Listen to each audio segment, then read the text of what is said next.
Ladies and gentlemen, welcome back to AHG. Hope you guys are well. So after Monday, I decided Tuesday that I just wanted to blast my music because if I do that here, the YouTube people give me spankings in the background, like you don't own the music, so they take my video down.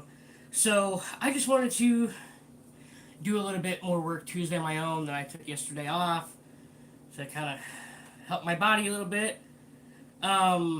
So I got a little bit done. I got the volume knob done. Working on the input jack. Didn't get it all complete Tuesday. My hand was shaking so bad, my neck was so bad. I was just like, I'll finish it. And then on the neck, I decided Tuesday. Now some of this stuff, because of my hand and everything else, waiting for glue to dry, was over 4 hours, and I figured that you guys wouldn't want 4 hours. I can maybe see at least, even if I put it up, which I always put my videos up for later anyways, but, I kind of figured, like, you guys, didn't want to watch that, and plus, like I said, I had to have glue dry, because this box is so deep versus other boxes I use are medium or shallow boxes. With my notches, I only have to put one shim in for the neck and then one shim down below, or at least a shim and a half. So I had to put two large shims in. Two of these were from an old build that I did, and of course I saved the heels and all that. There's Millie Moo! There's Millie Moo! Well, knock it down, baby. So like I said, glue drying. So I had to put my blocks in. Like I said, they had to be thick because this box is so deep. So when I put this in here and I line up my marks I made, once I get this glued in here and done, but today with you guys, I gotta get the pockets cut for the P90. I gotta get those cut deep so the P90 will recess in there and sit down just right. So we'll get that done with you guys today. But I already got my notch cut. That's something I did Wednesday. So, Tuesday. Like I said, I just wanted to do some things and have some music going. I already got my tuner holes drilled. They look great. So if you guys follow me over on Instagram, American Heritage Guitar 79. If you follow me over on Instagram, you can see all the work that I've done. Another thing that I did Tuesday because the weather was just right, is I got the P90. Let me set my neck down here. So I got the P90 done. Okay. Oh, there we go. I had a little bit of emerald green left. So, I love the color of, the cream P90s, but I figured with this build, because we're doing, Fallout, like some guy just found a box and da-da-da-da-da. And another thing I did, instead of doing it perfect like I normally do, which is driving my OCD crazy, is you will see that is where the P90 is going. What I did was I kind of made it after I cut it. I did that video with you guys, but after I cut it, I widened it just a little bit more to try to make it look like that somebody took a pocket knife, a sharp one or a sharp razor, and just kind of cut out the hole they needed. And here is the P90. That is a warm gloss, but that is emerald green with pearl. So pearl is like a flake. The sun ain't shining today. It's gloomy and rainy. So I can't wait to get this done. And you can kind of see there, yeah, she changed in a little bit of color. So I went against my better judgment and painted it emerald green. I don't know. It just popped in my head. I'm like, you know what? I'm just going to do it. And just rolling with the punches. So, every guitar that I do, every guitar has a backstory, right?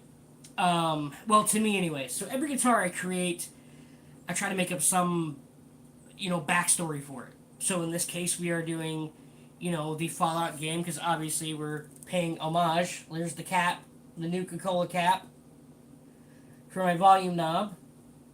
There's the Brotherhood of Steel. So we're doing that whole, Fallout post-apocalyptic, kind of vibe going. And of course, if you guys remember, that's my headstock adornment.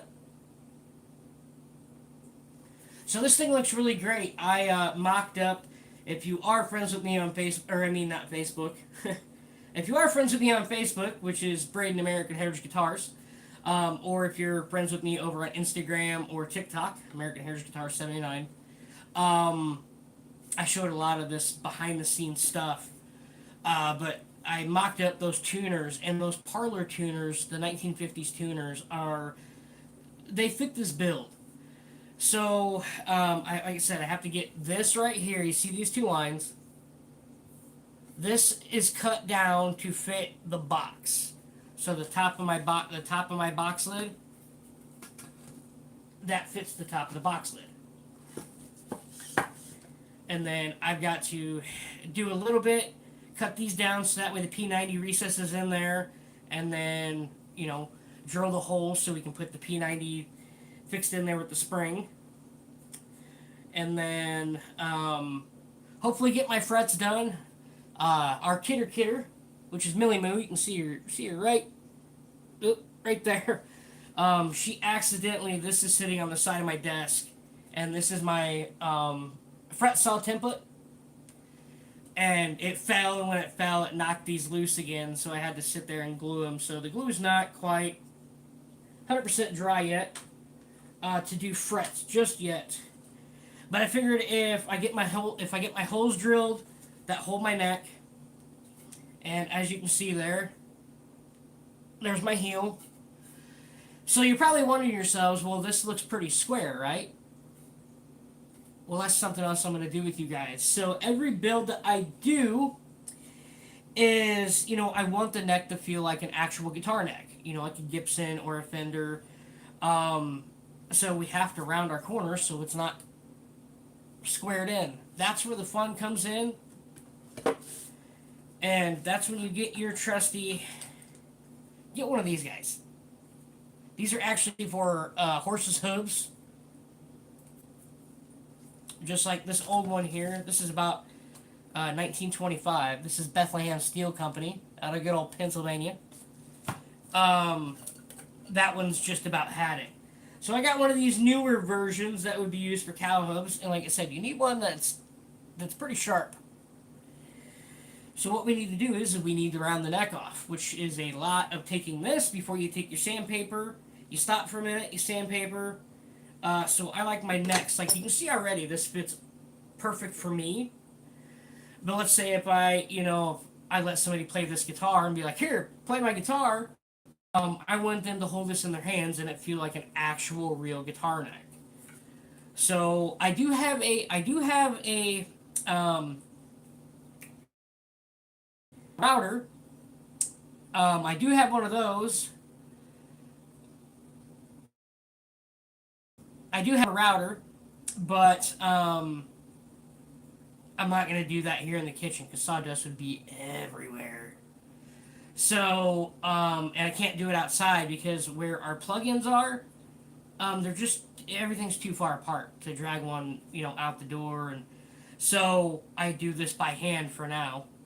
One day I want to use my router to make my life a whole lot easier, but,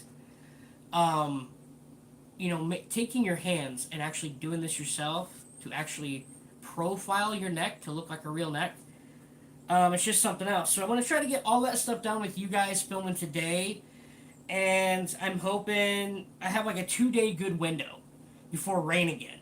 I like to stand outside so my kitties ain't huffing it in. Like I said, I can't smell anymore, but my wife says it smells horrible. So I gotta stand outside. They're talking about more rain. So I'm trying to, get this thing ready for stain, because once you stain one of these, the attitude just pops to it. So I'm going to do a little bit of sanding. As you can see, you see my marks right here? Those marks line up perfectly. That's where your strings are going to run. So this line will run here, Your second line will run up and around to here. My third line goes up and around and splits off this way. So I'll probably have to put little screws in this way and this way. Because I don't have an extra fender. Fender uses those little string catchers that pull the string down so that way it keeps the two aligned. Okay. Just make sure I didn't have damn wind. So here we go. You see those lines right here. That's where your strings are gonna go. So it's perfectly in alignment. So I know once I go to stain this, and I'm gonna put little grooves in here to help these stay, because I like to bend. I like to bend a lot. But of course, these necks, aren't as wide as a guitar neck. So you have limited range, but you can still bend really good. So that's the stuff I want to get done with you guys. Like I said, I'm sorry I didn't do a video Tuesdays, but I just wanted my music going, and a lot of the stuff I did and waiting on glue to dry. It was about 4 hours. So, and this is poplar, so this is really thick. It's really rigid, and that's why. Because when I build these guitars, some of them are hardtails, and it's not your typical guitar that sits up here. I put mine usually on the back of the box, right up here. My hardtails like this right here. This is an old whiskey barrel strap that my buddy Donnie Bonos made. Love you, Donnie. And of course, you see 3 strings. I gotta make another hole for a 4th string. But that's from an old whiskey barrel. I have to ask Donnie what company that's from, but he gets these and makes them into hardtails, which eventually this guy will sit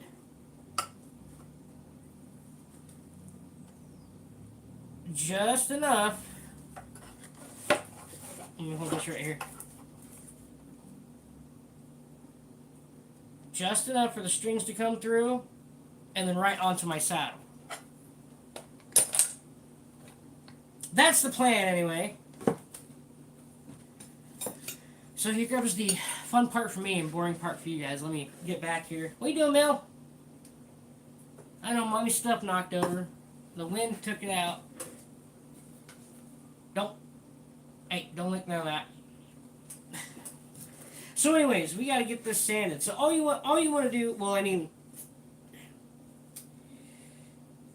we're profiling our neck, sorry, and then get it sanded.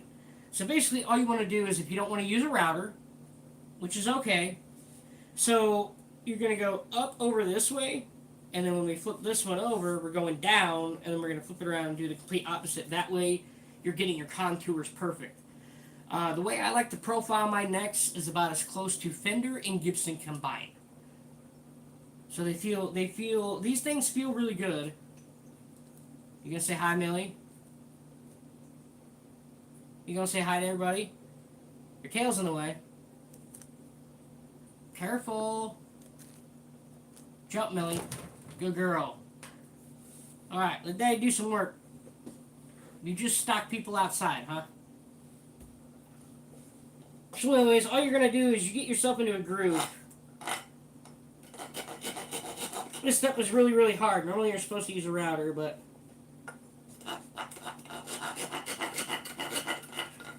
once I get it going here.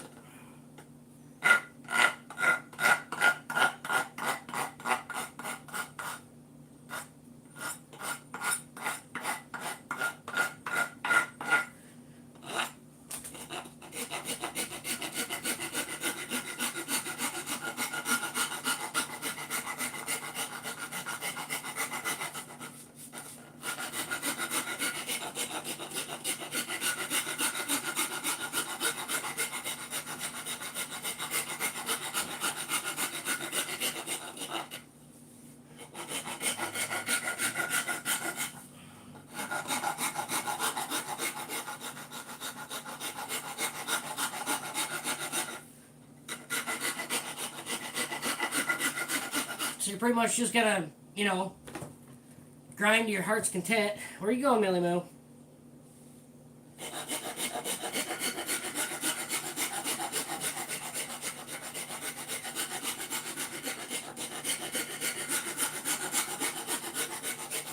Okay. Let me see if I can stop and show you guys. Of course, you're going to get that nice man glitter on you. This is the side that's not finished. See how square that is? And see how rounded that's starting to take shape? You just got to keep going back and forth, back and forth, back and forth. Millie, do not eat your mother's plants. You just got to keep going back and forth, back and forth. So what I do is I hold my neck up straight like this, and then I'll rotate.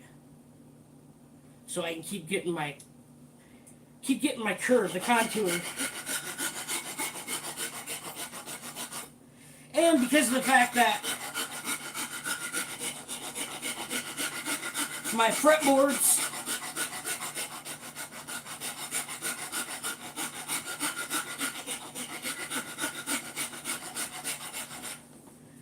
are not, actual named fretboards, and that these are, your yardsticks for your fretboard. Generally, thanks, Millie. Generally, I have to come in towards my side, right about here, and help round it off. So when you're holding this in your hands, like I said, it fits like a perfect guitar neck. So you can see right here, see how square that is? See, we're starting to round it and shape it. That way it's going to start looking like a regular guitar neck. Like I said, mine are a mix between Fender radius and a Gibson radius. So if you've been doing this quite a long time building necks, you don't even need to use, there's templates from StuMac, which I can't remember where my template is for that. But there's a thing you can put on here when you're building your necks, and it tells you the radius that you want. But when you start doing this after a long time, you really don't need it. It's all by look and it's all by feel. So this takes quite a long time. Like I said, you could take your router and route it, which like I said, I have one, but our plugins here in this apartment are too far apart. Actually, they're too far apart to where I can't even take my 100-foot cable that I use for the microwave here, and I also use for the washer. It won't even go out the door. So that's why I got to do this by hand for now. Hopefully we can find another place over time, and we can actually use my actual router. But I like doing this by hand. This is where, because when my necks, especially after I sand them smooth, I like people to see that. If you guys remember the one I built for my buddy Alex, gotta get it out to him sometime. This one right here. These are real Gibson buckers. So this neck, I don't know how well you can tell because my lighting in here, but this neck that I did right here, like I said, it's perfect. Especially if you have tiny hands. The heel is nice and perfect if you want to get down here and play. But this was all done by taking my knife and whittling like this. So there's actually some knife marks in here. I don't even think you guys can see that in the camera. There's some knife marks that are right in here. I wanted that feel of building a log cabin house. Obviously, you use an axe for that. But if you see those old log cabins from the 1800s, you see all those nicks and chips. This is nice and smooth, but I wanted that on this build for them. And plus with that petrified wood, look at that knot. That knot is so perfect, and even up here, it's petrified. So, every guitar I do is different. The only thing that isn't different is I still stick to my same routine of getting my profile of my necks. Like this one is actually close to a Gibson, and this is actually a Gibson headstock. I mocked it after a Gibson back angle. Especially, not back angle, sorry. They do back angles on their guitars. I meant scarf joint. So you can see how it's very Gibson-y. So, like I said, some of them I'll take that knife and I'll whittle, and some of them I just, am doing my sharp, and it takes time. And then I grab my sandpaper.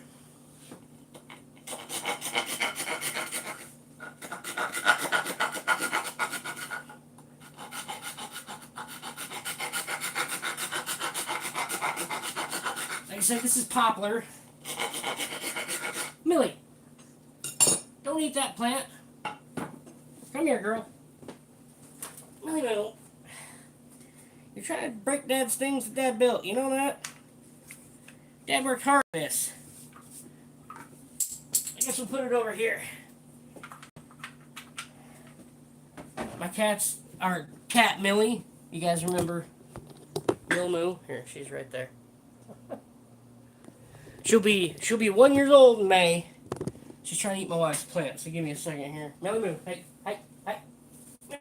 You're getting the cord. Yeah, night, sweetheart. Mama is gonna kill you knowing that you ate her plant. Hi.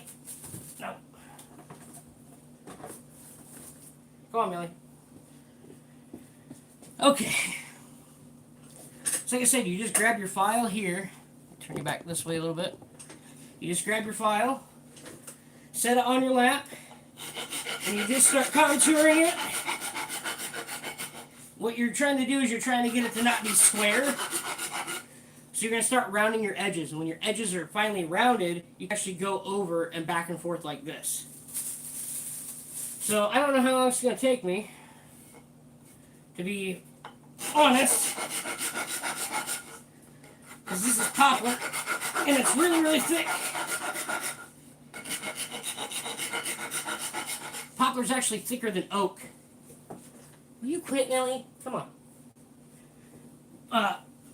Poplar's actually thicker than oak. And that guitar that I just showed you guys, that is oak. And it was easier with my pocket knife. But I don't want a pocket knife on this because I spent 2.5 days pocket knifing that neck. So I'm using this guy. Like I said, you get these files, get the ones, not for woodworking, get the ones that are used on horses' hooves, or cow hooves. You can use them pretty much on pig, everybody. But you get these. Don't get the ones for wood. Get these guys that are used on horses' hooves because these guys are designed for that. But that means if you're having thicker wood, like poplar, alder, ash, these will come in handy. Or like I said, if you have a router, use a router. And all you got to do is put it up against your router, and you go one line down, and then start sanding. So the other part, what? What are you doing? Alright, you lay there. So, doing this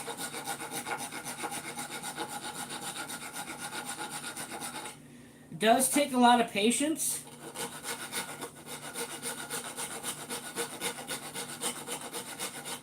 So normally when I'm doing this, I have my music going. And, what in the world is that wind doing out there? The wind's blowing so hard it's knocking everything over. And I normally have my music going, I get in the zone, and I just start filing and sanding. So you guys at home, if you're going to build a guitar, have your music go. So I'm kind of like, have a playlist going in my head. I'm kind of like singing in my head. But yeah, this is some incredible wood.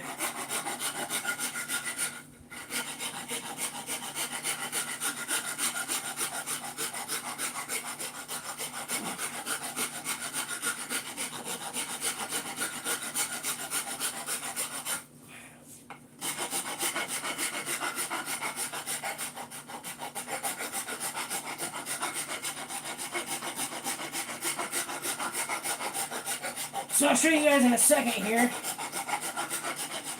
how much of a difference this has already made.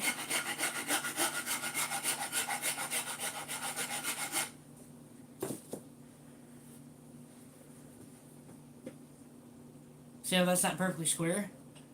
The more you sit there and you file, the more rounded your neck becomes instead of this being what we started with, like this, nice and square. Now I never do the heel itself because that's going in the box. We want that to stay square. The only thing I do is my 10-degree notch right here. That just simulates a heel like a real guitar, so when you're sitting there playing this, your hands can fit over top of it just fine, but I round that off. That way it's easier and a lot more smooth.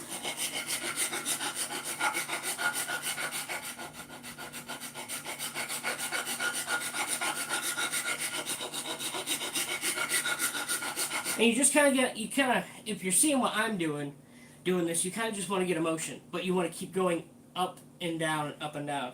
So you get your motion going, you start off nice and slow, and once you start going,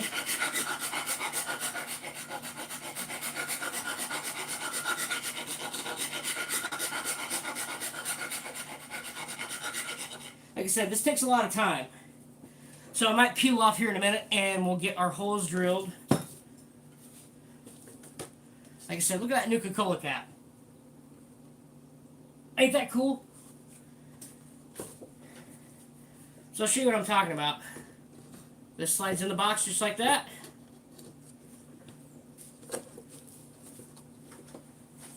And then eventually this is all going to be bolted in.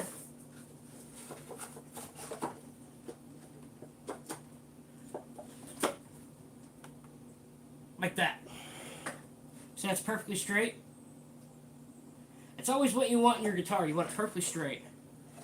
So basically we have to, we're profiling the neck. Another thing I'm going to have to do here is that's where your pickup goes. So in order for it to fit and work right, there's my lines. This line here, this line right here. So this notch is the one that goes, when you close your box lid, that fits the thickness of this box.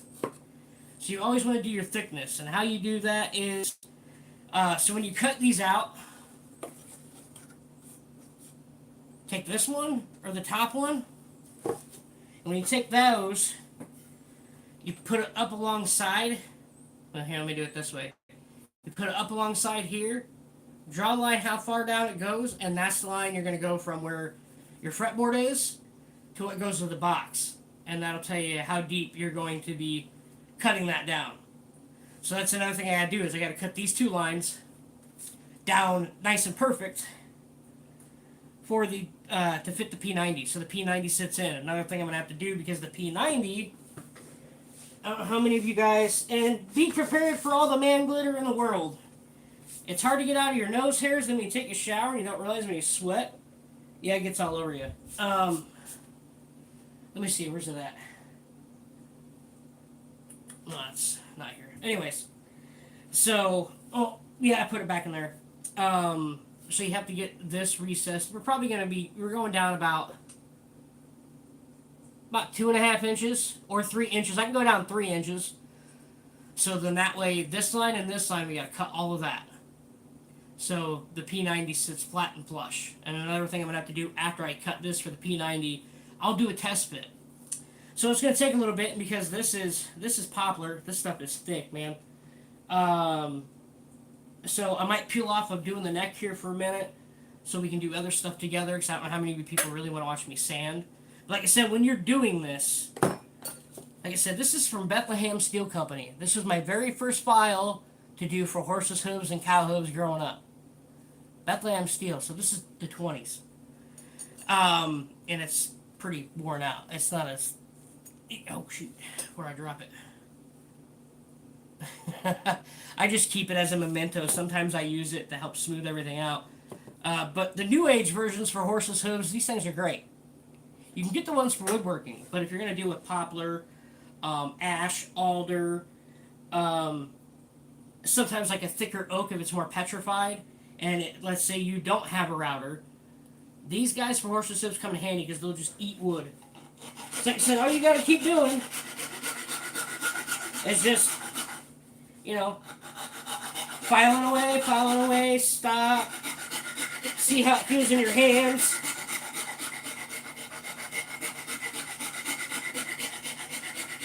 So the other thing I can tell you is,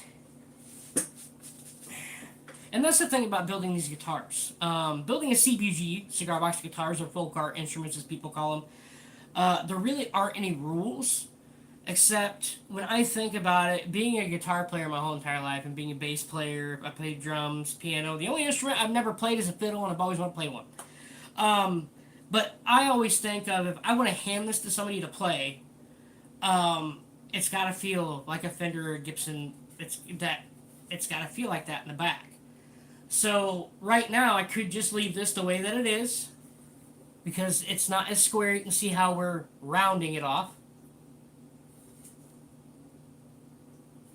And I could leave it just like this, except it's got to be perfect for me. So really, there are no rules to building this, but I would say if you're someone who wants to have fun, you want it to sound good. So are you going to have a hardtail? Are you going to have a floating bridge or a fixed bridge? So fixed means that you're gluing it in place. Floating is what this one would be, where you can slide your saddle up and down. So this one is already 18.5 inch fretboard. So this one is a 25.5 inch scale. The old Fender Esquire days from 51, 25.5 with an 18 inch, 18.5 inch fretboard. That's what this one is, 25 inch scale. 25.5 inch scale. And like I said, another thing when you're cutting your tuners, when you're doing your tuners, those lines, one more time, these lines right here that you're seeing. So these lines, the dang light. I'm going to try to move over this way. These lines right here, that is your string line running perfectly straight up. So that means my strings are going to be perfectly aligned. That's why I always do that on these fretboards, because I keep this. I don't have to keep it up here, but I always keep it here.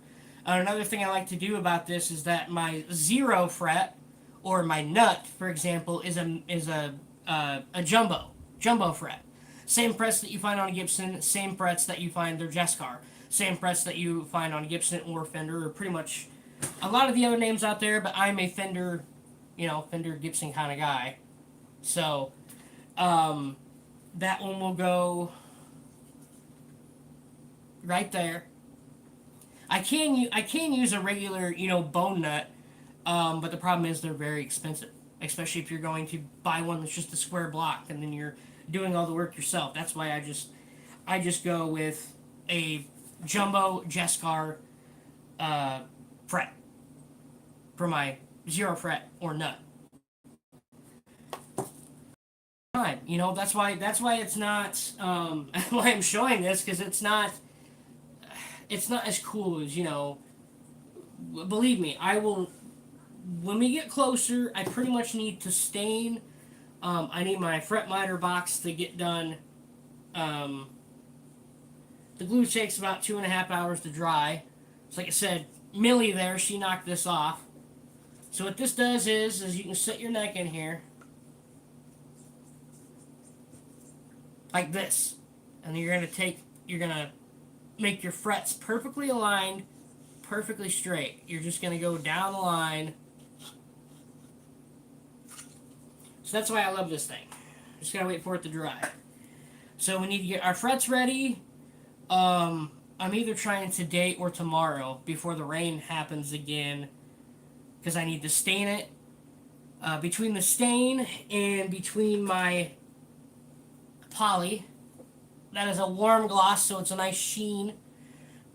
Between staining and poly, it's about almost like 6.5 hours together for everything. 2.5 to 3 hours for the stain. When I apply my stain, I like my stains dark, like you've seen. I like a dark stain compared to a light stain. So that takes time to soak into the wood. You wait about 5 to 10 minutes, wipe it off, and then if you don't like it, you apply more. Generally, that's what I like, is a dark stain. I sometimes use my honey stain. I prefer the honey. It looks really good. As a matter of fact, that one that I just showed you for my buddy Alex, I used the honey stain on that, and that made that oak turn out so good.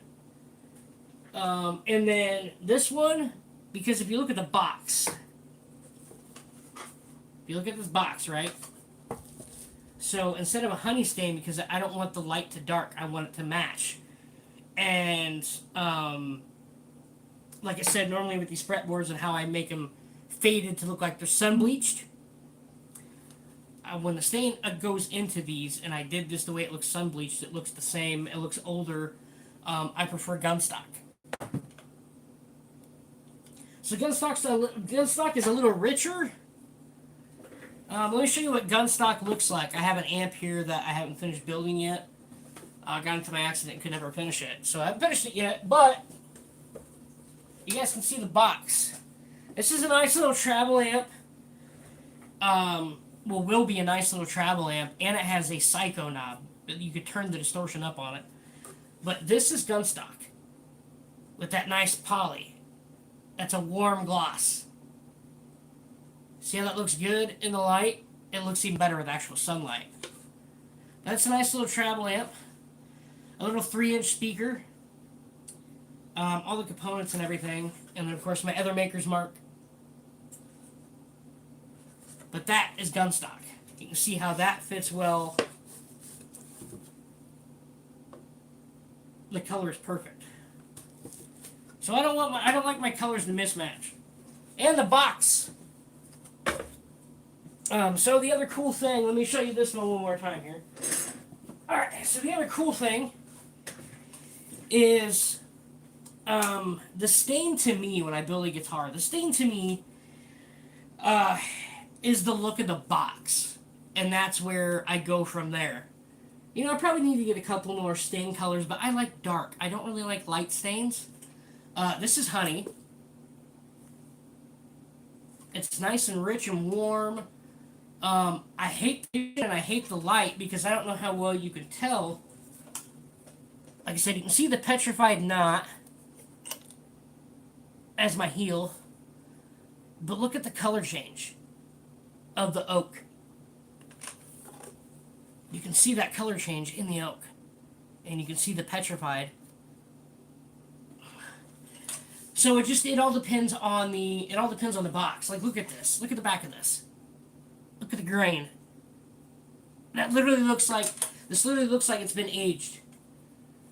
You know, 120, 150 years, almost 200 years. It's got that age quality. That's what I like to do with these builds. Because I'd love to take a real guitar and actually do like a 6-string and maybe do like a gunstock stain, mixed with a honey stain, and make a awesome one-of-a-kind 6-stringer. Not with a cigar box. They can't take that much tension, especially this one. 4 strings is pushing it with this box, but I think it'll be fine because it's thick-walled. Basically, you know, it's whatever in your mind and the vision. So let me keep talking to you. Let me keep sanding this down here, and then we'll do some other fun stuff in a minute. I'll peel away from this. So this is going to take a while. Another thing that you have to keep in mind is, so this is where you stop playing, is right at your 0 fret. So this is all square up here. See it nice and square? I haven't done nothing. I usually round that off to just give it a little more texture instead of it just looking square. I like to give it a rounder shape. And of course bending. You know, when you're bending. So that's why normally those notches right here, those right here. And that's my string catch line to know that they're perfectly straight.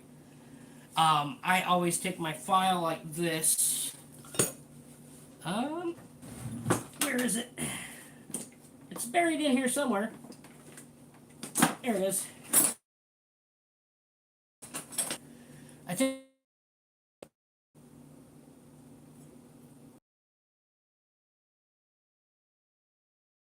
little file right here. Sorry, I don't know why that froze.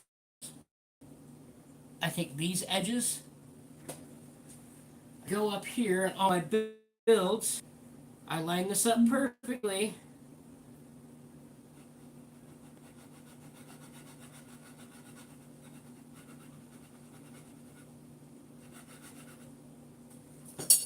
I dig into the wood a little bit.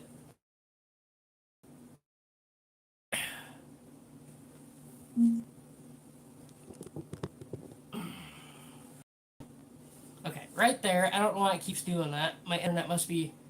There's a windstorm going. I'd be messing with the tower next door. Right behind me, about 500 yards. But I take those notch, I just line it up perfectly, and I get those perfect so the strings will sit in the pocket here. So that's when I bend.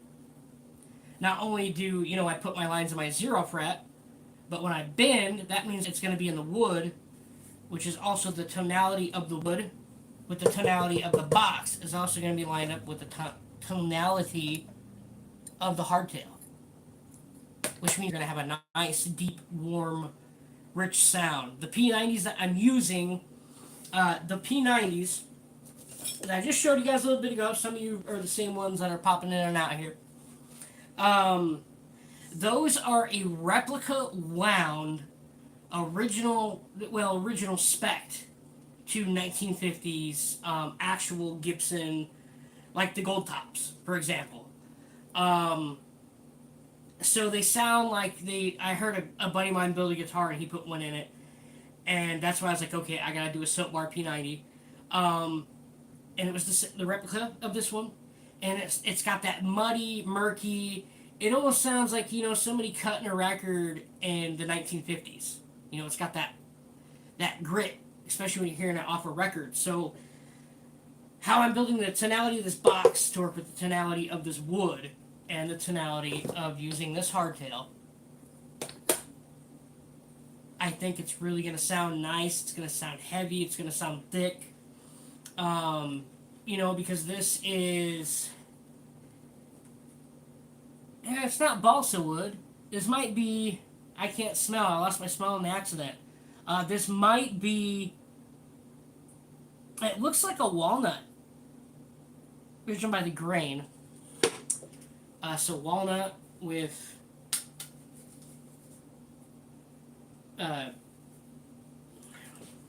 anyway, so... You just gotta keep working down your neck. Keep working up and down it.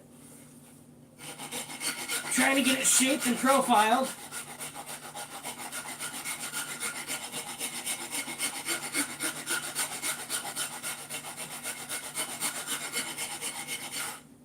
Like I said, if you have a router, use a router. But if you want to do it like the old school way I'm doing it, as you can see, it's coming along. Look how round we're starting to... Here we go. See how it's not square, how it's starting to round out?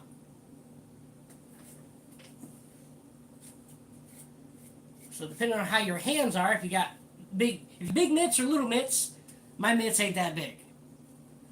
And that's why I always keep it in mind of like somebody being able to, grab the neck and play the neck. Like this is too boxy for me, so I know it's going to be too boxy if I looked at somebody and go, hey, pick up this guitar and play it.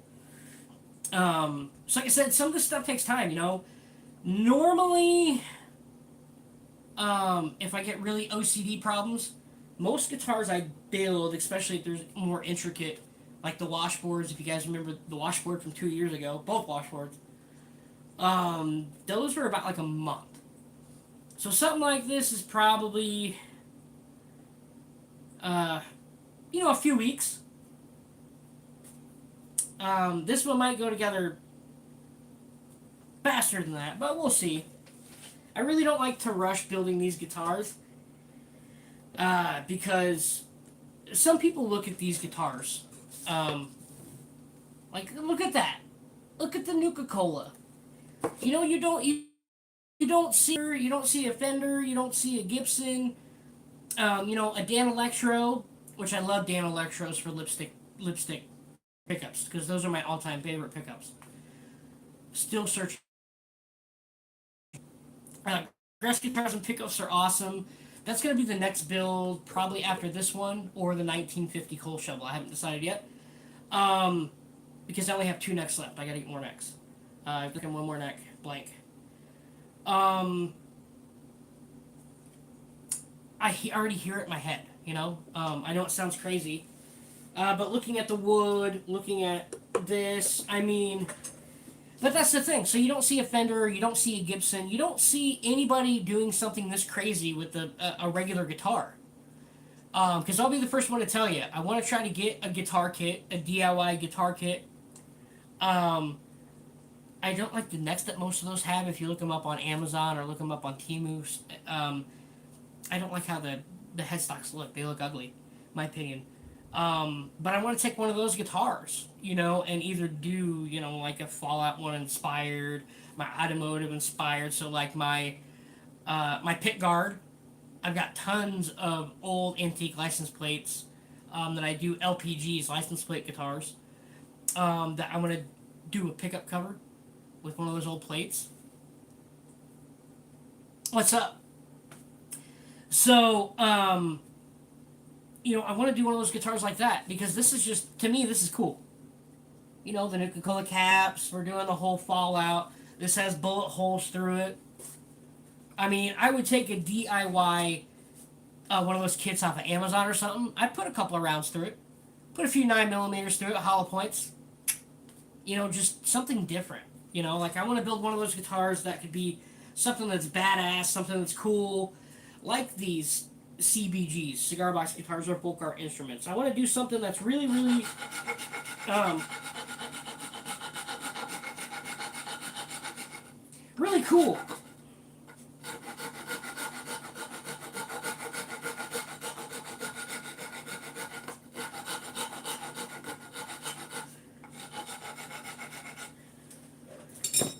Then you round off your heel, because when your hand goes around it, if you're gonna play like this, or if you're playing down here, you want that heel nice and smooth and nice and round.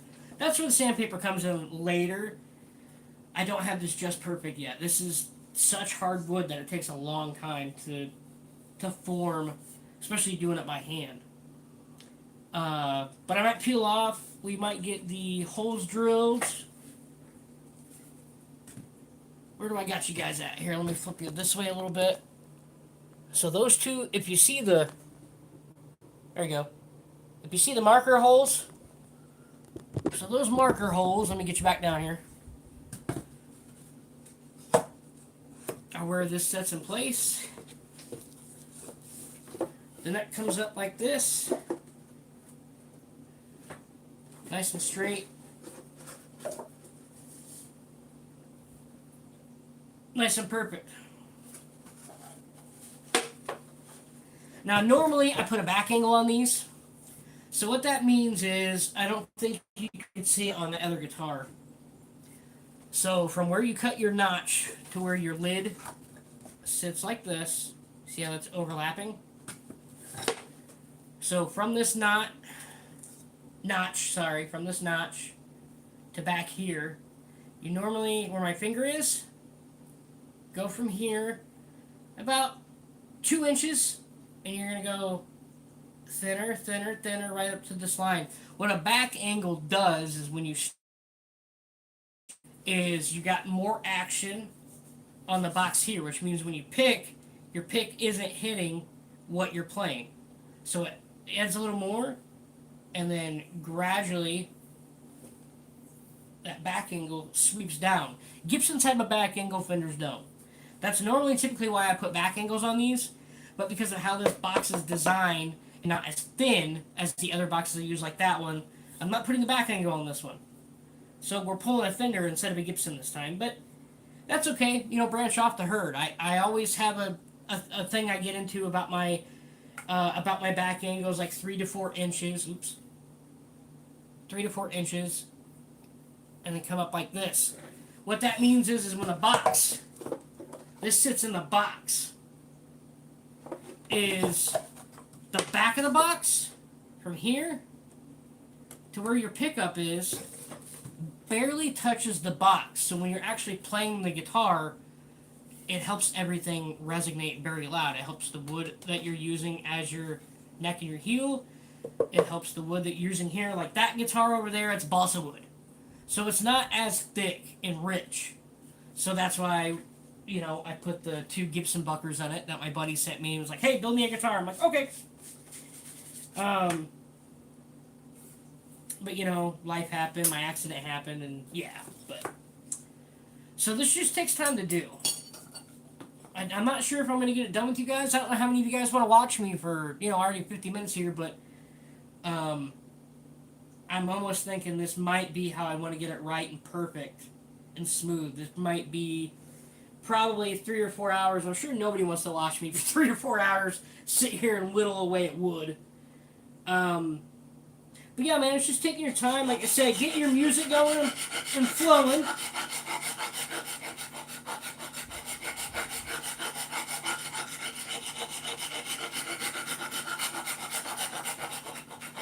Get yourself in a groove. Another thing before I get back to it, another thing here that I think is, excuse me, that I think is good advice is when you build one of these guitars. Now, if you're going to build one with a 6-string neck, your box has to be very, very thick and very heavy, and you might have to reinforce the inside of it. And of course, you're going to have to cut that square notch like a real guitar neck in order for a 6-string neck to work on one of these. But they have to be very thick, and if you're going to do that, you're going to have to reinforce the whole inside, because the more strings that you put on one of these boxes, the more tension. So when the strings go on, your strings are naturally your strings and your tuners are naturally going to pull this direction, which means it's pulling on your whole entire neck. That's why I add a beefy heel, number one. Number two, I use heavy, heavy, heavy, heavy, heavy screws. And number three, when you go to put in your blocks, when you go to put these blocks in, I do thick blocks. So when this sits in here, and when I go to use that hardtail, when I go to use this hardtail, so it's not aligned, but I'm giving you the general picture. So when this is perfectly aligned, all the tension is on the box, all the tension will be on this, then the tension will naturally be on your strings and your tuners that are wanting to pull forward this way, which means they're wanting to actually pull back. That's why I also use heavy, thick screws for the tuners too. And the what I use too is I use very thick, grommets. They go inside here. I do everything thick. Because the more strings you're using, the more tension on an instrument. That's why these ones you have to do extra care and special if you're building a 6-string, 4-string. This one's gonna hold because this box is very thick on the back side. So the string tension is gonna work. This box is not gonna fall apart. But like I said, you're going to do a 6-string, you're going to have to reinforce the whole inside. All the way around it. And your neck pocket obviously is going to be different than this neck pocket because you're building a 6-string with a real 6-string neck. But the same, stuff, it's the same way. Dealing with your string tension, making sure that your strings are perfectly aligned. That's why those notches are there. So when I get to this point, I'll just do this one with you guys here. So I'll come up here with this file.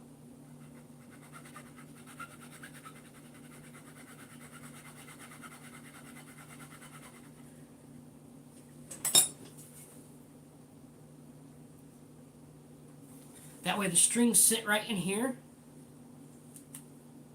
And up and over. I think we're gonna have enough clearance to where I probably won't have to add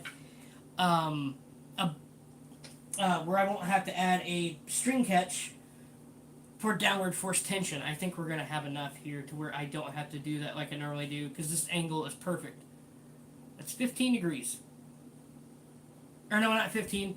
Sorry, 10 degrees. 10 degrees. These are 10 degrees. I'm so used to mine, I do mine pretty stout. Anywhere from 10, 11, 12, 13, 14, 15. It all depends on the wood, too.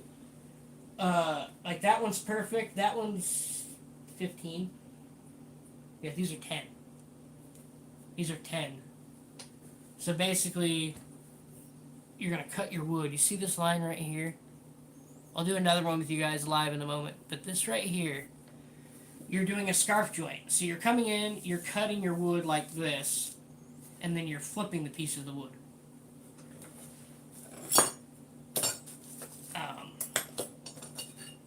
But yeah, doing it my way, like this way, it takes a long time. I can't wait to use my router, but I gotta find, a garage or something. Find a place where we can move, and uh, I forgot about my Mountain Dew. Cheers to you guys. It's good old Mountain Dew.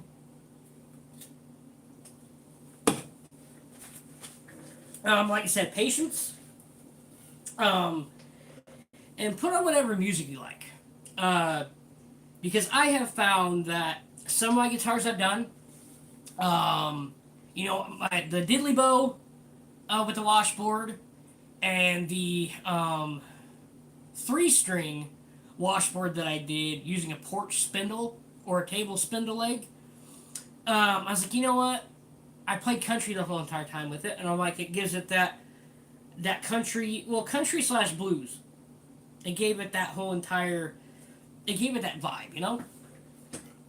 So, and you can see that in the build that I did. You can be like, oh, that looks country, that looks bluegrass. That's what I was going for. So I wanted that music to listen to come through.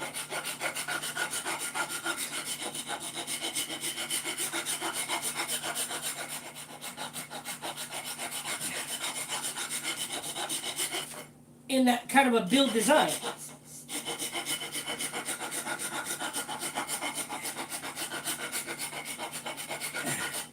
So you just, file away, sand away at your little heart's content.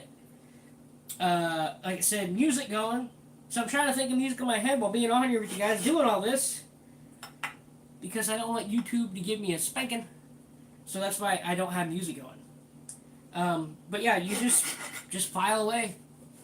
And bit by bit, don't know how well you can tell, but bit by bit, this is, you see how round that is? You can see that round right here?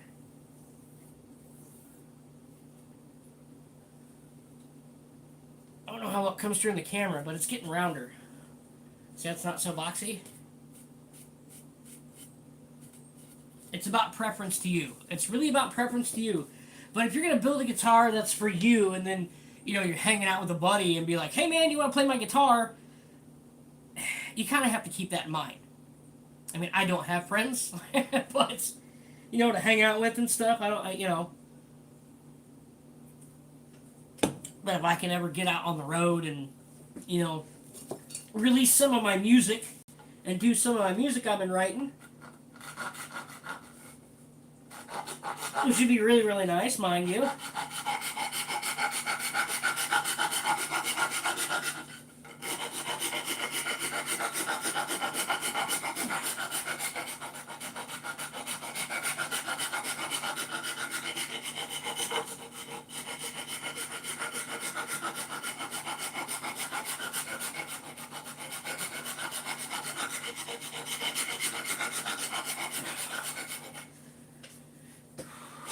Yeah, you just keep filing away, filing away, filing away.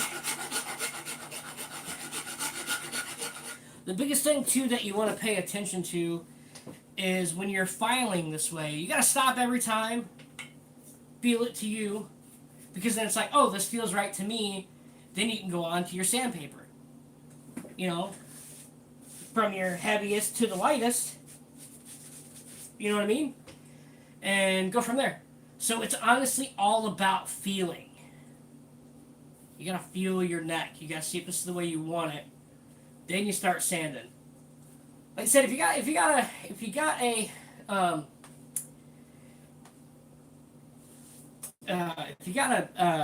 a router, then like I said, use a router. I'll say that till the cows come home. Use a router if you want.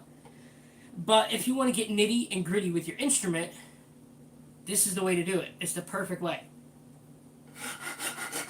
It's to just file. File and sand. File and sand.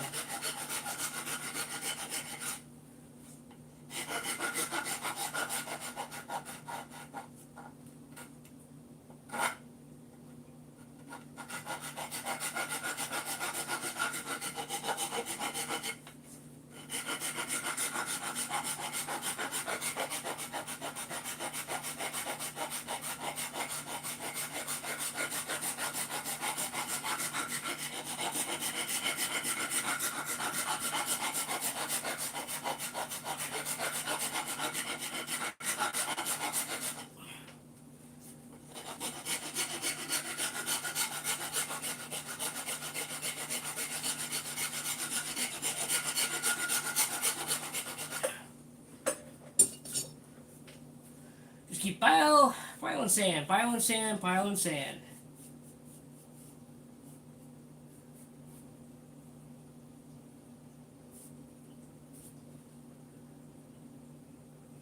So another thing, I don't know how well you can see that. You see how there's a gap in my hand?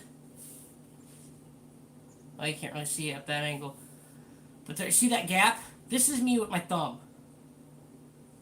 See that little gap in my hand right here?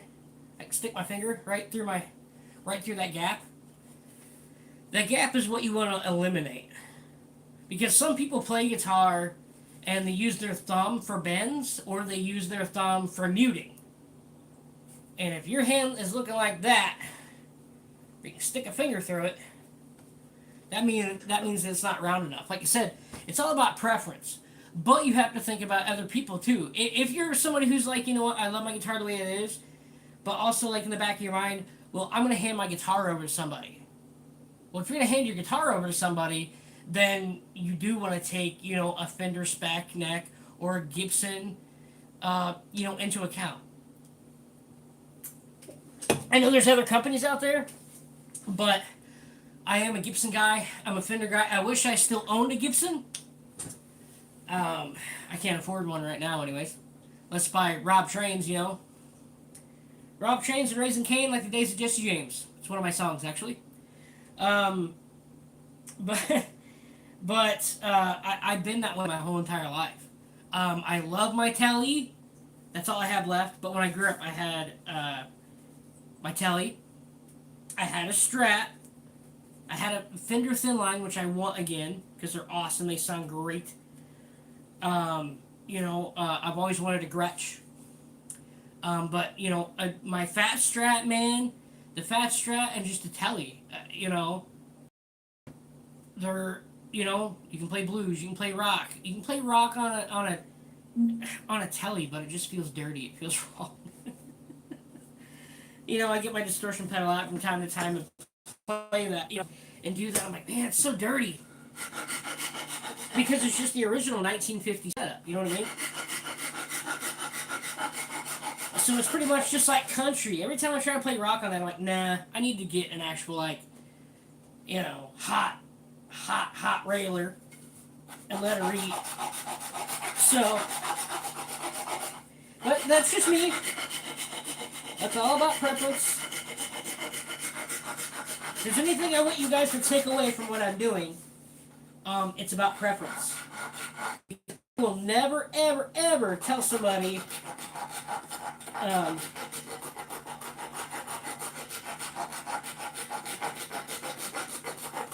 you know, don't do this, don't do that, because everything's always preference. You know, it's your preference. It's your preference and your preference alone, and nobody can tell you any different.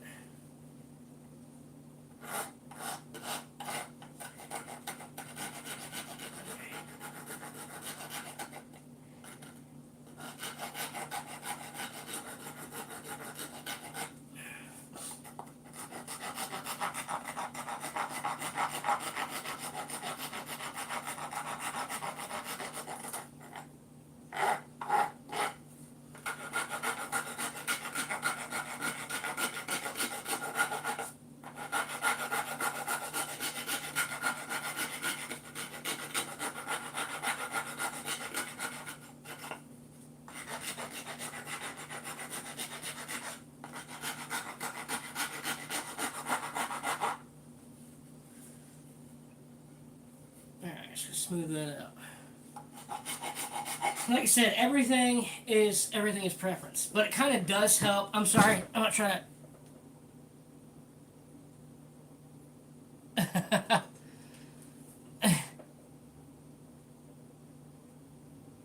Yeah, I won't try to file my leg out there, but but yeah, man, it's all about preference. All of this is, but it does help. You know, if you have been a guitar player your whole entire life, it really does.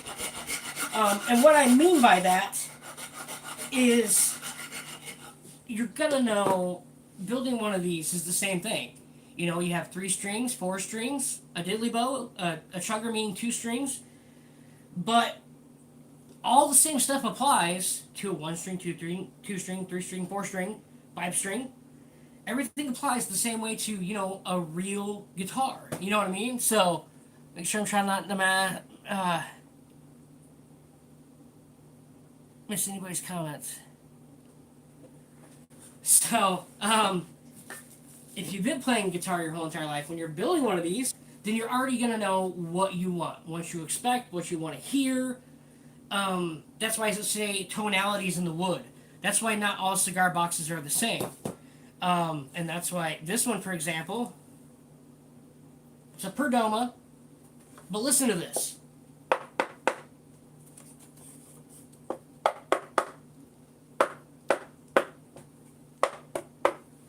That's perfect. That rings loud, which means this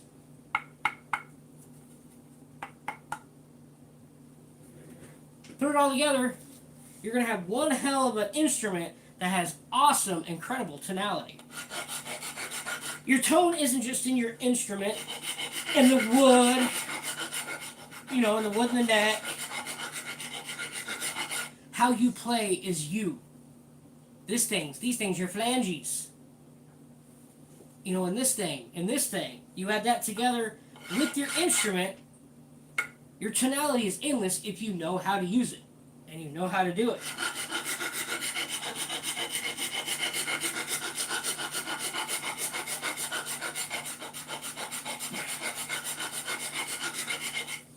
So what I'm going to do here in just a second,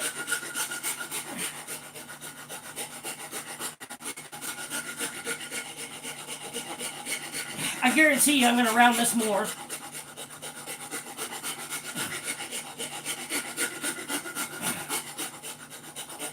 Okay.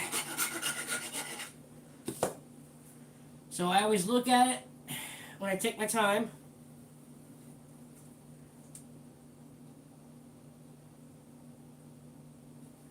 Go back to the hand test.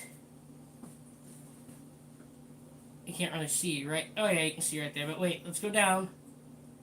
Go down. My pinky finger can still fit through there, which means it's still not rounded. I could leave it like this because it's round, but it's not round enough. It doesn't feel like holding a real guitar neck to me. And that's what's awesome about this CBG stuff, cigar box guitar building, or folk art instruments, is it's all about you. However, if you're getting commission builds from people, that changes everything. You want to think of it like it's a Fender or a Gibson that you're working on. But the biggest thing is rounding it. So like I said, Fender Gibson is how this is, but watch. You see my hand right here? You see that gap? Watch this. I'll do it again. My pointer finger and my thumb are perfectly in line with each other. And I'm thinking like, this is me playing. My thumb is the mute or my thumb is the bend. The problem is that your hand, your pinky finger, can still fit back there, which means that it's still not round enough. It's still a little square. It's just trial and error, trial and error.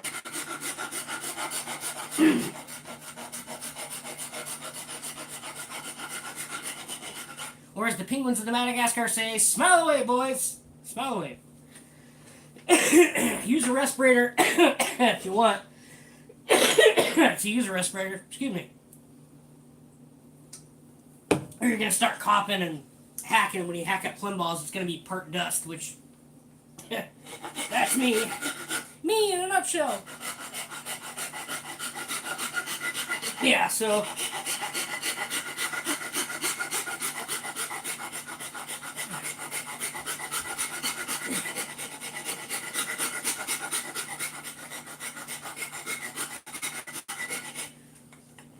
and when you start doing this and you start getting used to it, you can really get in a rhythm like you're seeing me doing.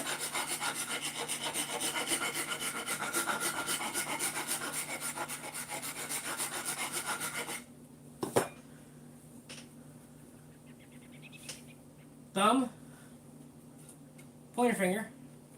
Like I said, the way that I look at this too is, yeah, you'll get man glitter everywhere, just to let you know. The way I look at this is like you're playing a real guitar. Some people play with the thumb. they bend with their thumb or they mute with their thumb, and then you're trying to make a nice legato bend, make that string ring. Well, the problem is that my hand can still fit through. My pinky can still fit through. You see that gap right there. So it's trial and error. Still going to town.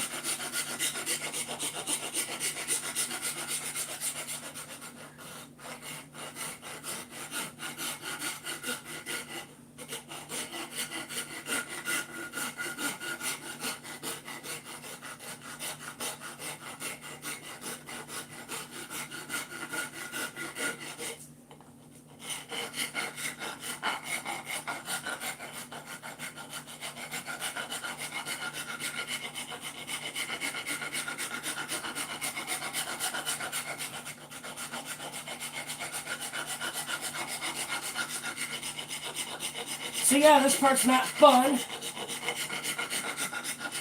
but you want a good guitar neck, in a real guitar neck, this is what needs to be done, this is what needs to happen.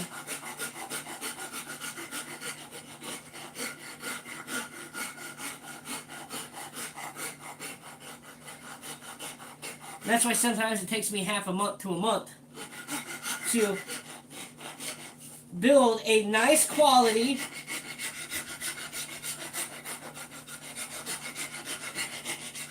guitar.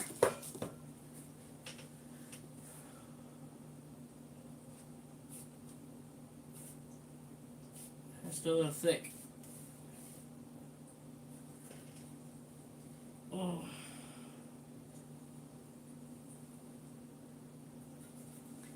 So it's not fun. It is boring, Here I'm at an hour and oh crap, 12 minutes. Let's fill up the chair.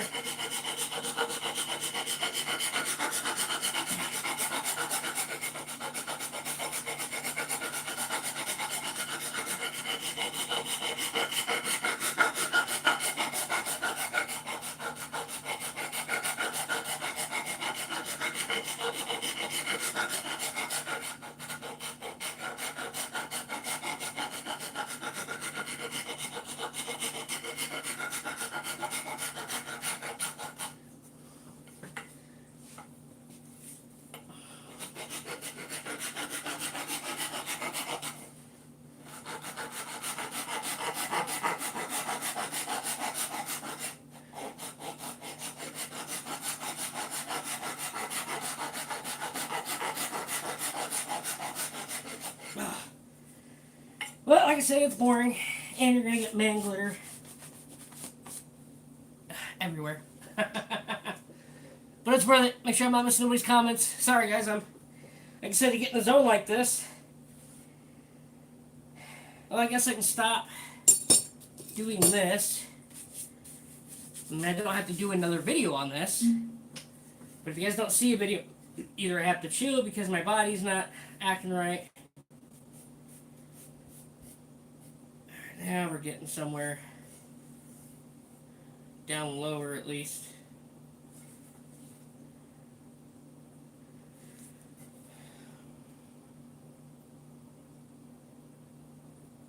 It's right there. It's right there.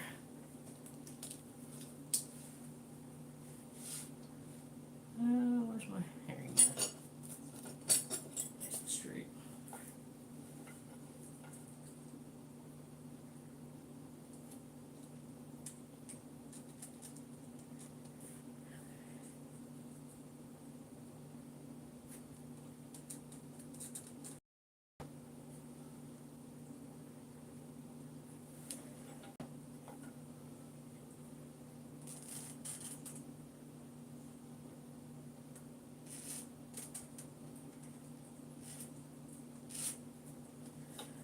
Alright, cut down that line.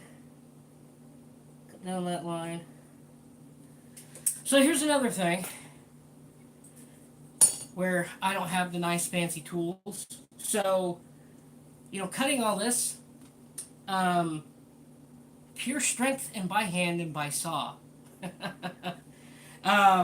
It'd be awesome if I had, a table saw or, something like that. But I don't. So that's when now I can get this little feller. I think a big guy's gonna fall out. I've tried to sharpen it so many times. This thing's old, guys. This thing's like 1950s old. So I've tried to sharpen it, but it's almost it's time to retire. Um, so the other thing, my screw, this guy. This guy's the same way. This handle is incredible. About 1960s.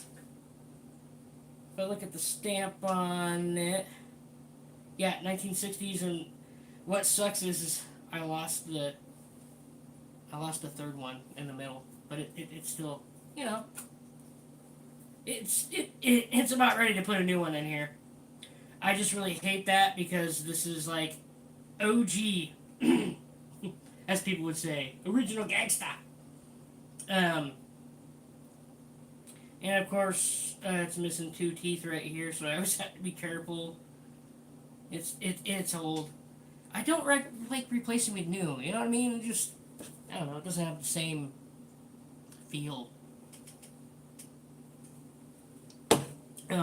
So I can either A, hold this on my lap.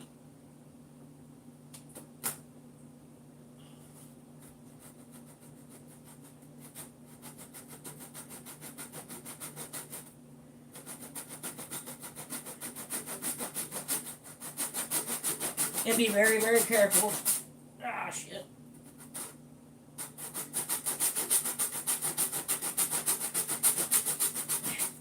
Keep your phalanges out of the way, starters.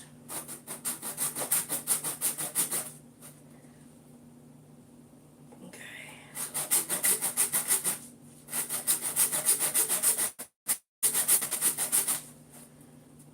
Okay. Almost. Oh, there's a knot there. Hey, hey! Some petrified wood you couldn't see. Well, I'll be dipped. Dip me in absent grease and call me slick. I think I'm getting in my... Yeah. Oh, shit. Yeah, there's a knot here. Couldn't see that to begin with. Okay.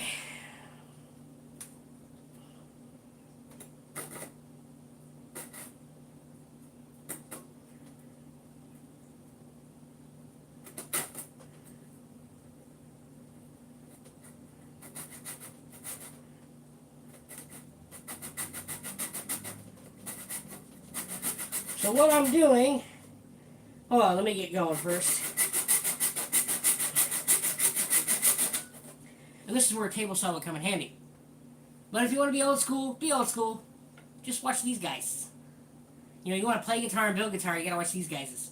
I cut my knuckle off a few years ago on this finger. I don't know how well you guys can tell. See that line? I had to put my skin back on and cut my knuckle off. Fun times, man, fun times. But a table saw would come in handy because all you gotta do is put this to the depth you're going for on a table saw, say like 1 inch, 2 inches, or whatever, and you just go zing, zing, zing, zing, zing, zing.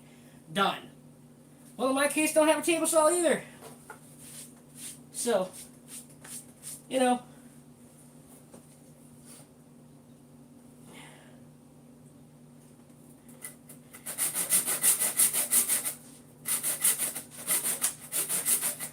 So I gotta cut all this out. So I started my first 2 holes, and then words. I start on my first 2 holes, the one up top, the one at bottom that I marked. I get those to depth, and then after that, I gotta go for the rest of the wood that's in between it. And then after that, I'll take my chisel, and I'll take my hammer, I'll break them loose, and I'll take this guy, sand it nice and smooth. Then I'll do a test bit because I might have to take the center margin right here, make 2 skinny lines. That way, that the the screws that are in the P90 that run along the bottom of it will fit. But I think I might have cut this deep enough. I don't know. Maybe, possibly, could be. But yeah, so this takes time too.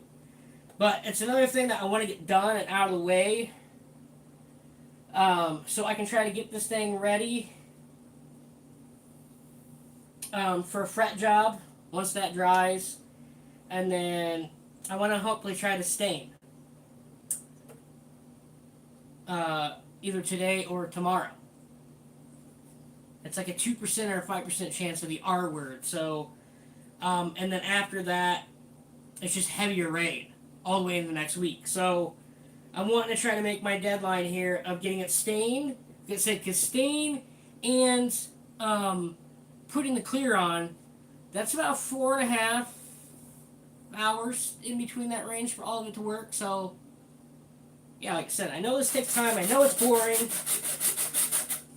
But I promised you guys behind the scenes access of me building one of these guitars instead of when I just built them like I did 2 years ago. It was like, hey, listen to the sound sample. So I want to do this different. You guys are seeing how I build them. I'm trying to give you insights into my mind and how I see everything, how I think. So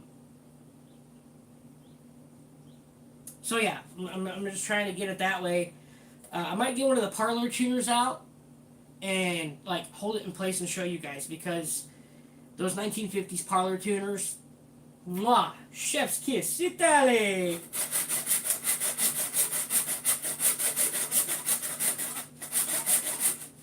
And try not to cut your leg off or your fingers.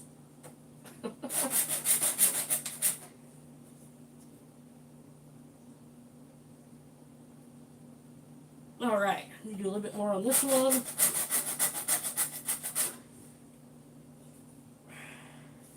Here's my mark that I made. You see that mark? Right there. That's my depth of how low I want to go. So because like I said, I don't have a table saw that I can set it to. I believe that's only, let me see if I'm right here.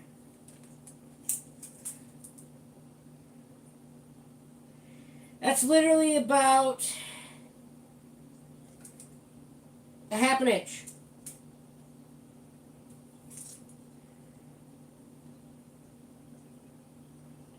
Yeah, about 1/2 inch. That's what I thought when I told you guys when I was looking at it, but I wanted to make sure and to give you the right thing. Another thing that I want to do is, if you guys like this Fallout build, I would love to build you one. Obviously not the same one, but you know, the same vibe. Getting some bullet holes through it. Those aren't drill holes. Those are real bullet holes. They are genuine 9mm. Is to build you guys a Fallout one if you're fans of the show or fans of the video game. I'm a fan of the video game and the show. But if you guys want a Fallout inspired one, okay, I'm just making sure I'm not missing nothing. If you guys want a Fallout, running into the fridge. If you want a Fallout inspired one, then I will build you one. I'd be happy to, because I think this is pretty damn cool. I would have to get more paint if you guys actually want the emerald green or something, or to do another color, even though the cream is awesome. That's why I kind of was like, oh, I had to avert my own eyes painting it. But it was just in my head. I just wanted to try something different and do something different. And I was like, you know what, damn it, that's a nice one-of-a-kind emerald green with pearl flake P90 that I did. It's absolutely incredible. You know, instead of the cream color. So, like I said, this takes time. We're going right down this. I need to get this to the 1/2 inch depth. And then I'll take my chisel, I'll take my file, I'll break it off, sand it down, and this is the pocket that I'm working on. That's a 1/2 inch. So I need to go all the way from there, all the way to there, break it, and then sand it smooth, put it in there and see where we're at. Definitely get my holes, to hold this in place, my holes done, at least in there. I always drill every time I'm done. it's the last thing to get done before stringing. Is this thing's already stained, and I get it in there after these holes are already cut. Get it in there, hold it, put my drill and zit zit and voila, you know. So I don't get out much, folks. No, really, I seriously don't. I don't get out much. Come on, bite. I know you're old. You're not doing what you should be doing. You're supposed to be sharper, but I don't have the sharpener for you.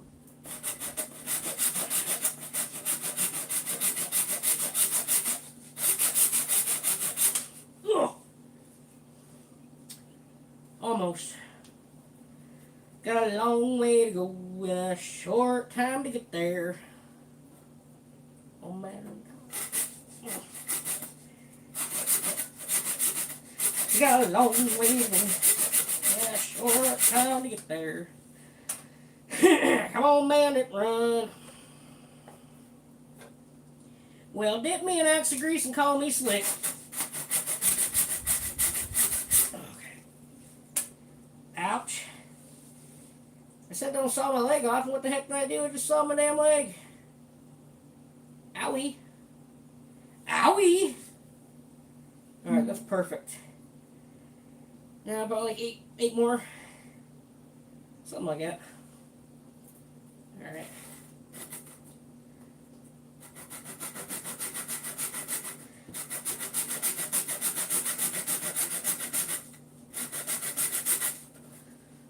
Alright, let's get this going. Oh. Okay.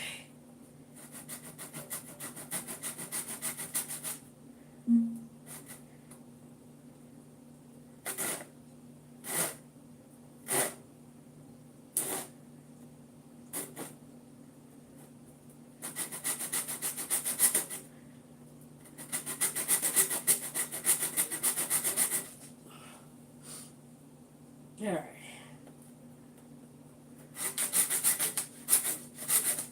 Ah. Nope.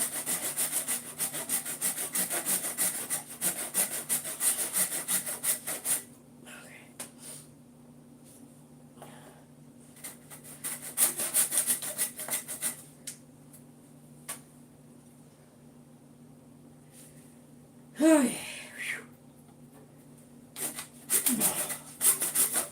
Whew. Tell you what, doing this, you get a workout. Start sweating a lot. Oh, buddy. Alright, just a little bit more. A few more cuts.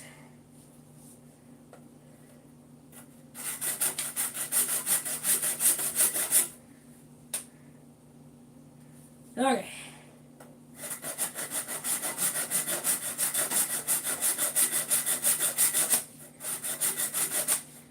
Oh, it's that darn the words are hard. Petrified wood knot.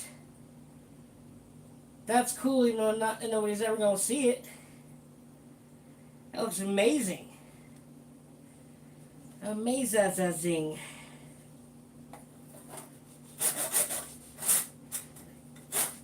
Ah. Okay, ah.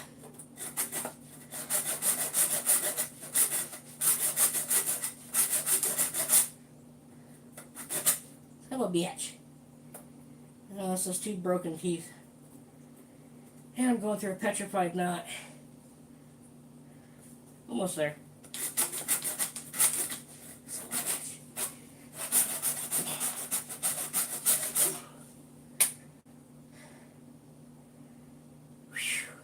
Alright. Just a few more. Alright.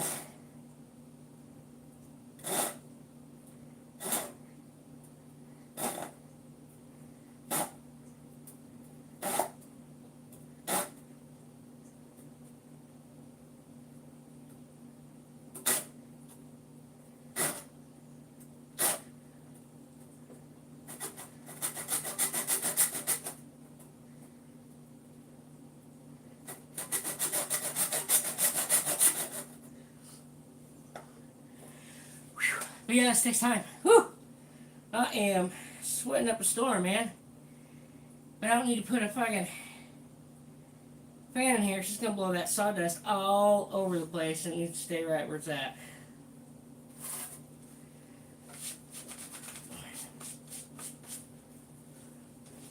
Just a few more, and all I have to do is just take my chisel, hammer, crack it, and file it and do it this fit.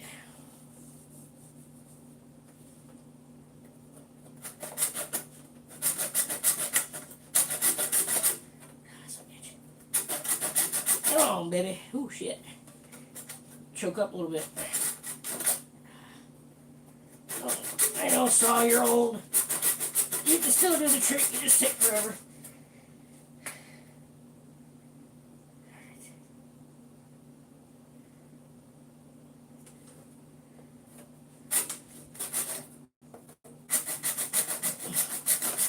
Whew. Oh. Damn.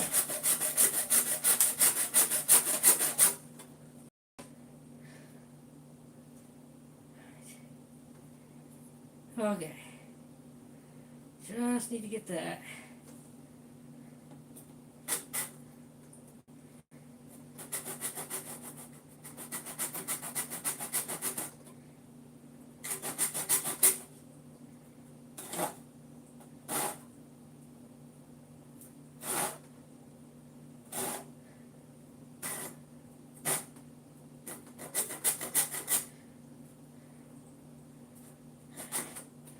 Alright, come on. Oh, pain in the ass. I know you're old, but you can still do the trick. You got this.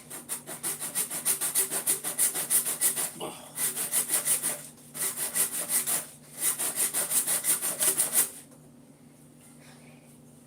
Almost.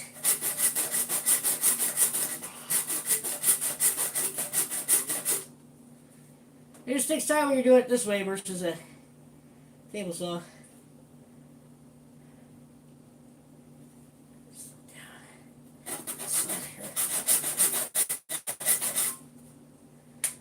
Okay.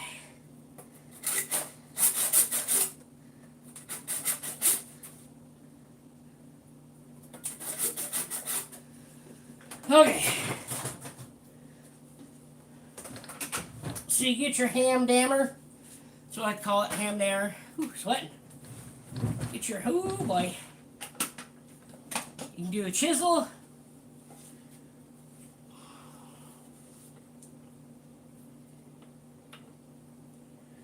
You do a chisel. Or you get a flathead screwdriver you don't care about, just in case if it breaks. Go between your lines. Start breaking them free.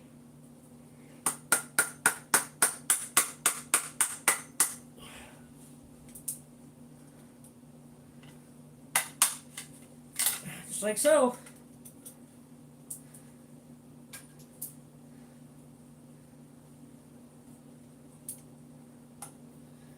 You can do the same thing with a flathead screwdriver that you can do with a chisel. That's just choice, really. Preference. You say you do it with the chisel, or you just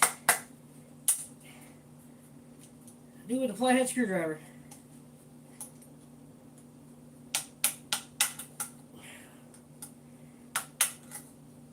I might have to get the chisel on that one. Alright.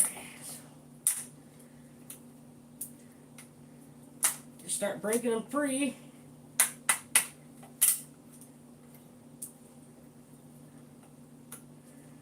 Say a flathead screwdriver or chisel. Preference.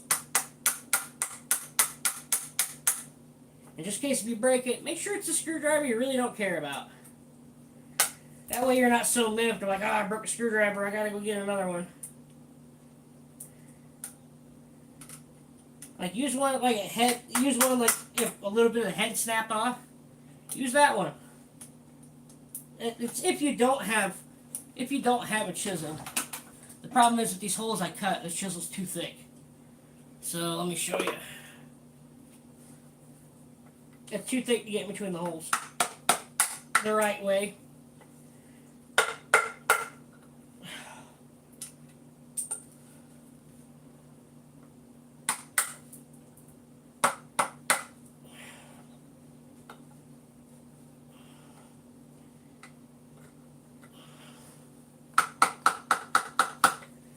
Think of doing this like you're building a log cabin. That's how they used to do it back in the 1800s. Axes, chisels, especially for them dovetails. You know? So that's why I kind of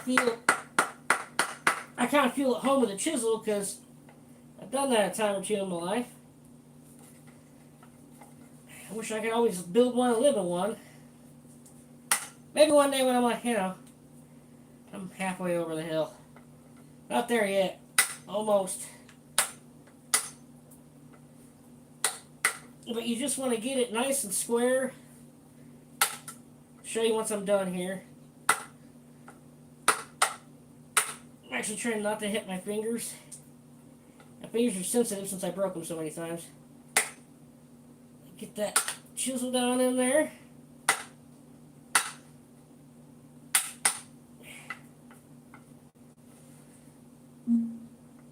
Alright.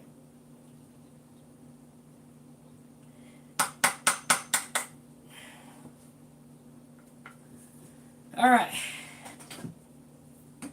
So there's that with the screwdriver and chisel. And I have myself my notch right on the line where I said I want to cut it. You can see it right there. All I gotta do is take my chisel, take my file.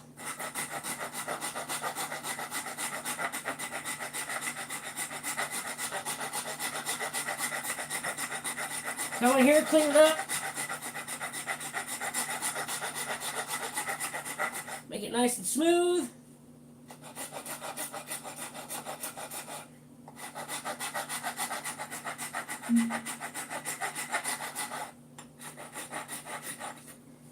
Alright. That's good enough. So then now,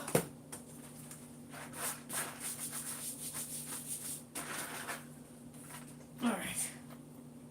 Okay.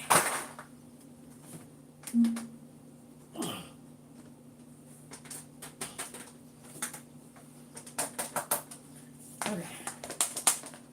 Alright. Now we're going to take the P90.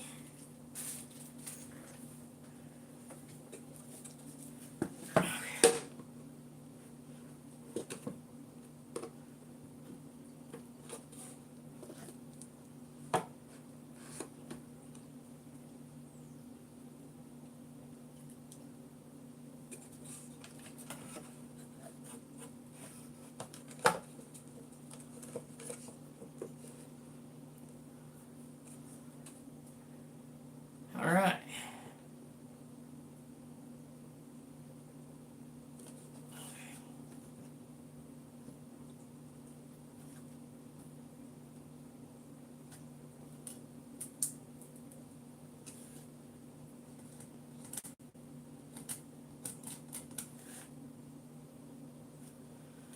So now,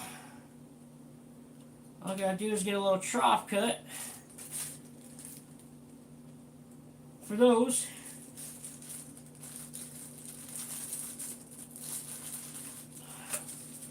And then I should be alright. Okay.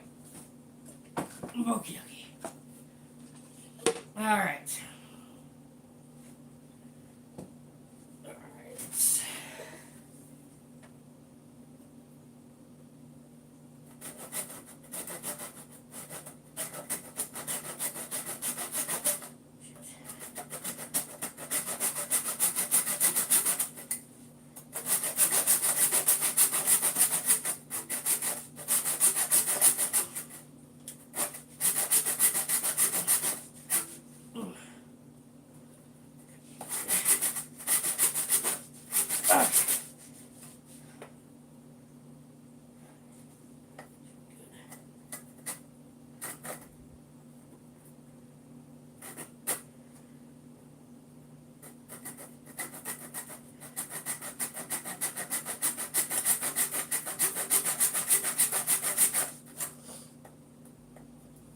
Okay.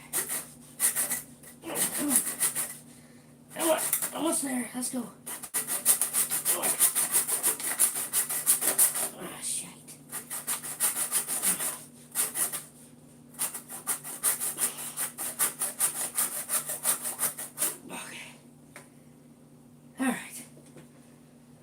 Okay.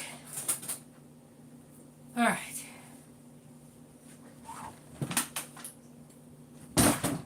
Okay.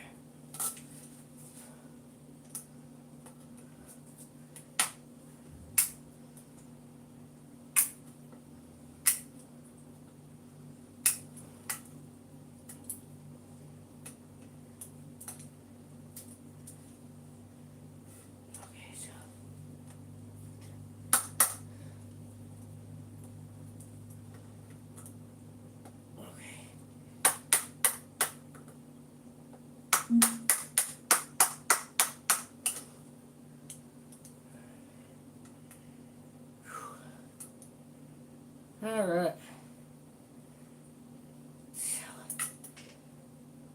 Okay. Alright. Okay. Alright.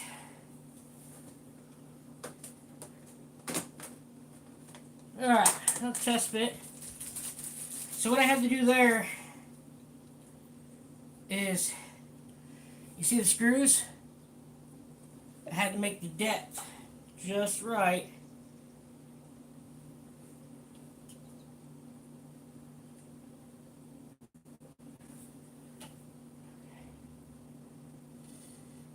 Alright, so we just need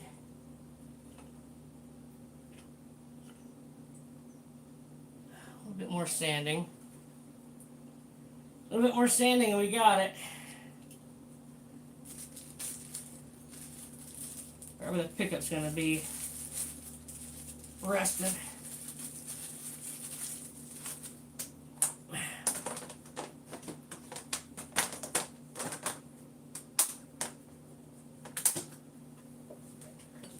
Like I said, I know this is boring, guys. Almost 2 hours.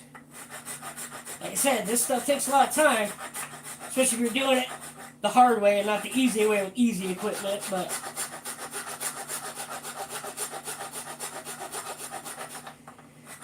you know, you get primitive with it, you know what I mean?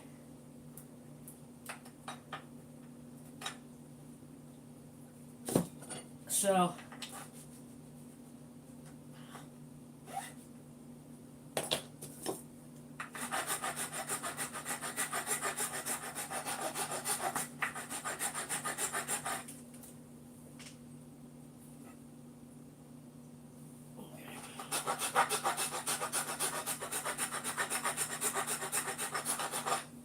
alright. Alright, so that's done. Just like that. This notch fits up inside one more time. Your box lid.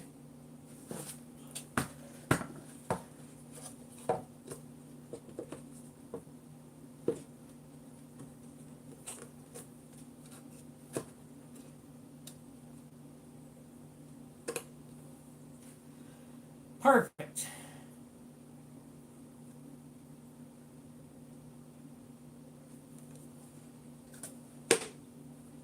Alright.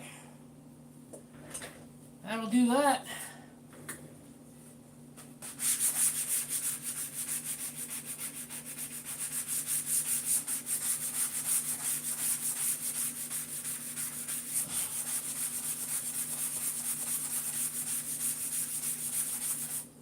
Okay.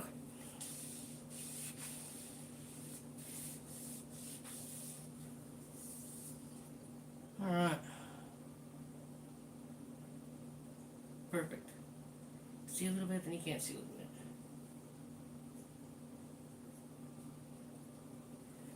Alright. So now we'll get ready for fretting. Which means you gotta go to the counter.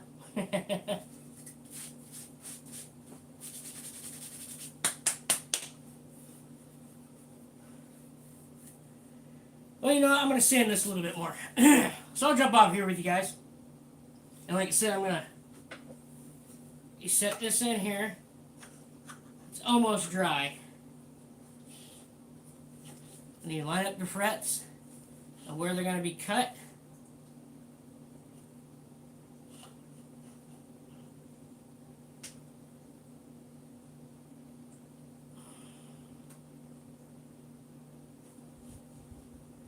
Like this, and you go along your line. and cut down to the depth. It's to the exact depth you need. You can do this without the fretboard on your guitar. You can actually literally stick one of these in here and do it. It'd still get the same. It's just a little bit lower.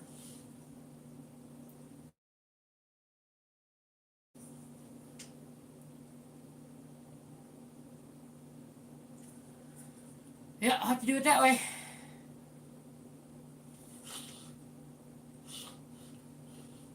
No one I can't get the 0 fret, but I already know how to do that myself. Well, man, oh man, is it looking good? Yeah, it's still wet. Blue's still drying. Hope my kid don't knock it off again. But yeah, I'm gonna work on the neck a little bit more, and then we'll get to getting the fret slots cut.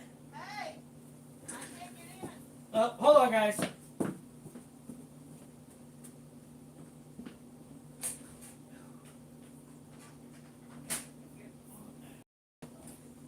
Sorry, Mel. Sorry, Chris, unlock the door for my wife. But anyway, so that's cut. That little trough there. Let me get this back out here. I might get going.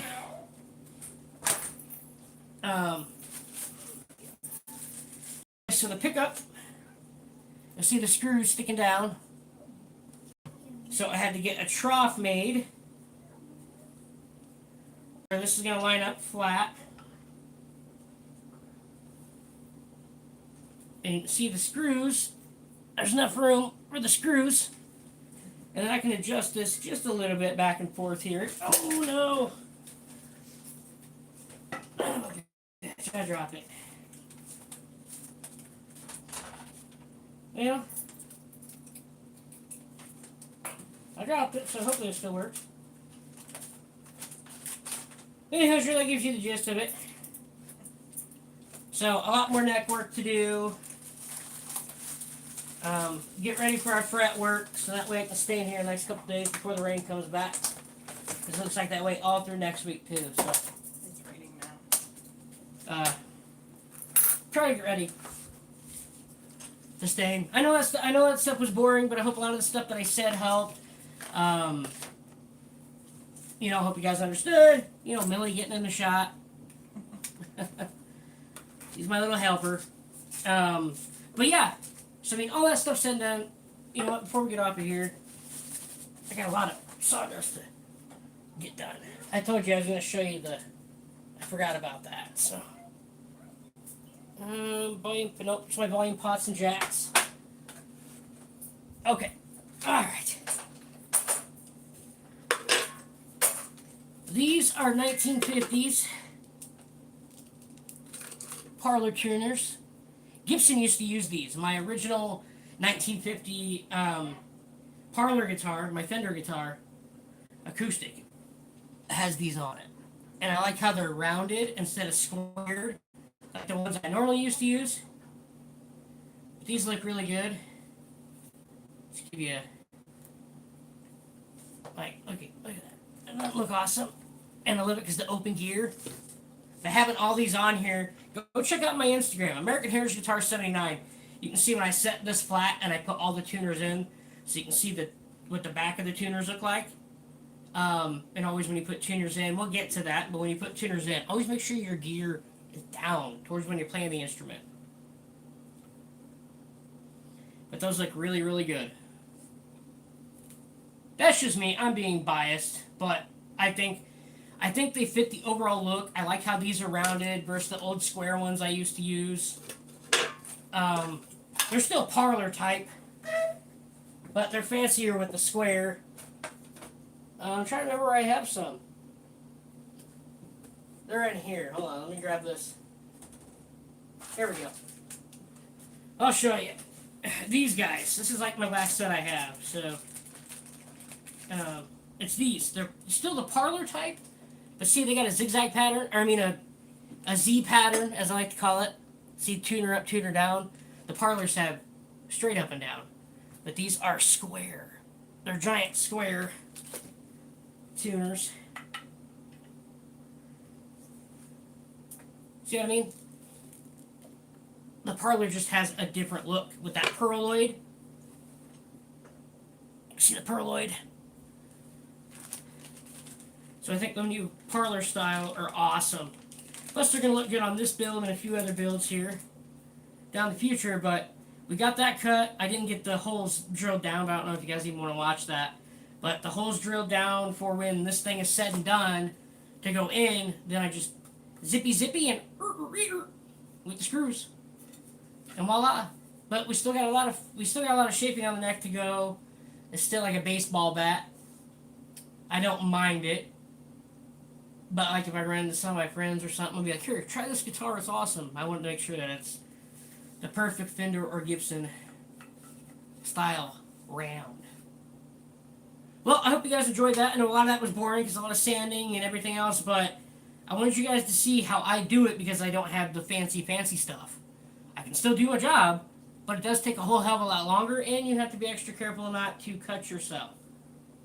Which, obviously, I just cut a hole in my jeans. It didn't puncture my skin, but like I said, be careful. But I love you all. Thank you all so much for loving support. You know, if I come back or don't come back for Brett's, I'll think about it. But after this video is done, it's almost 1 hour 52 minutes. After this video is done, please bleep booper down there in the comments if you want to see me do the frets.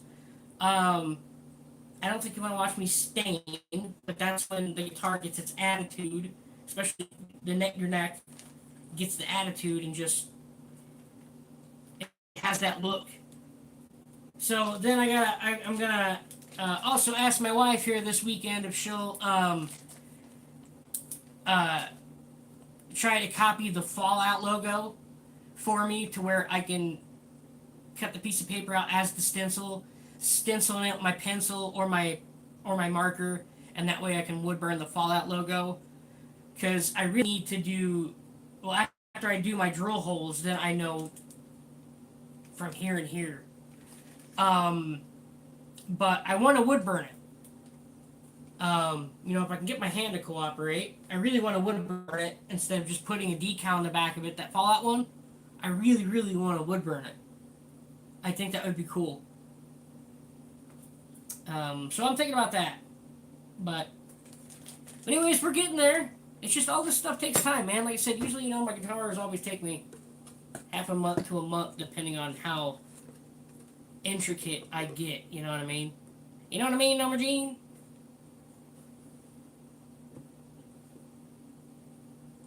So, but I can't wait for this one to get done. Of course, we got to do soldering, but still, look at the Nuka-Cola cap, guys. Come on. How can you not like this? And real bullet holes, real 4-5s. Alex gave me some of the brass he spent, and I'm thinking about gluing some of them together, and then using that as my saddle.